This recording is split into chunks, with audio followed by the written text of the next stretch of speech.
Hey guys, it's that time again. Q&A questions coming your way. Again, my name is Steve with LRM Leasing. Want to go over some questions that you guys have left for me. One of them that I have, which we're starting to see more of it, is the stability control that you guys are having on your truck. You'll see the camera, the VRDU in the front.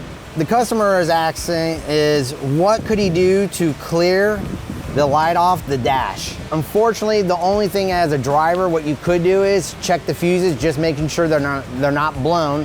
And just remember guys, especially in the Freightliner, that fuse will be located on the passenger side. You just pull that dash and then you start looking for a stability control in the fuse panel. Now, when it comes for the VRDU and the video, unfortunately you would have to go to a shop.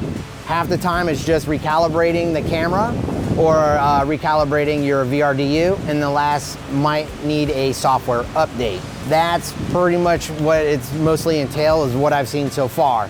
A lot of it's just, believe it or not, doing the alignment on the VRDU and making an adjustment of the camera, especially when the camera falls off the windshield, and then you use that double-sided tape to stick it back up, and then you got to do a calibration. There's not really much you can do as a driver other than just checking the fuse. The next question I have, this is for after treatment. How many miles should you replace your DPF filters? So recommended anywhere between 50 to 100,000 miles, or at least yearly. It doesn't hurt to get them pulled out and inspected. You can always do it a lot earlier just so you can stay proactive, so your truck has less downtime.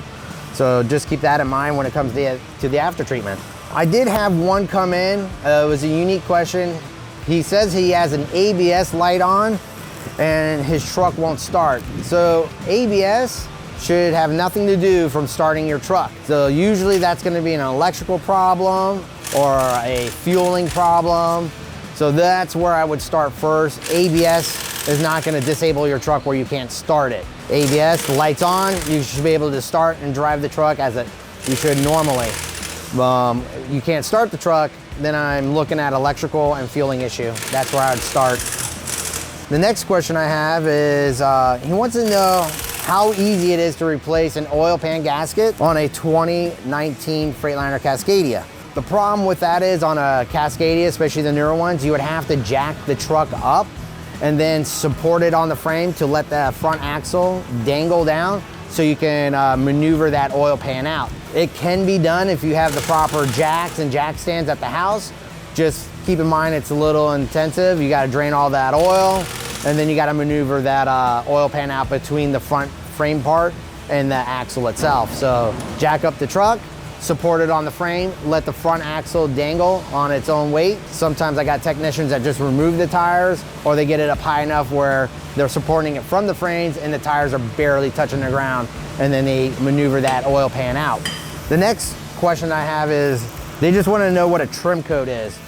So, and it's under ECM problem. So a trim code is usually what is stamped on your injectors. So what they do is, we want to plug that into your ECM if you put a new injector, and it's just allowing it to calibrate how much fuel is being dosed into your cylinders. So that's what a trim code is. We have another question, was what kind of oil does the DT12 transmission take, and what tool would you need to fill it up and check the oil? And I love that question, just the fact that I've been having lately a lot of transmission codes or transmission issues and questions about the DT12 transmission.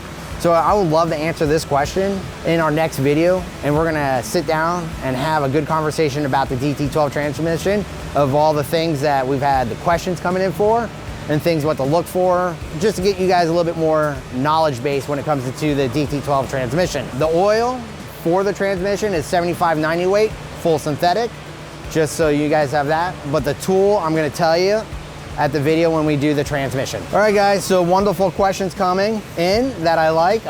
Please send more in. If you guys like what you saw today, don't forget to pound that like button. If you have any more questions that you would like for me to answer, leave them at the bottom.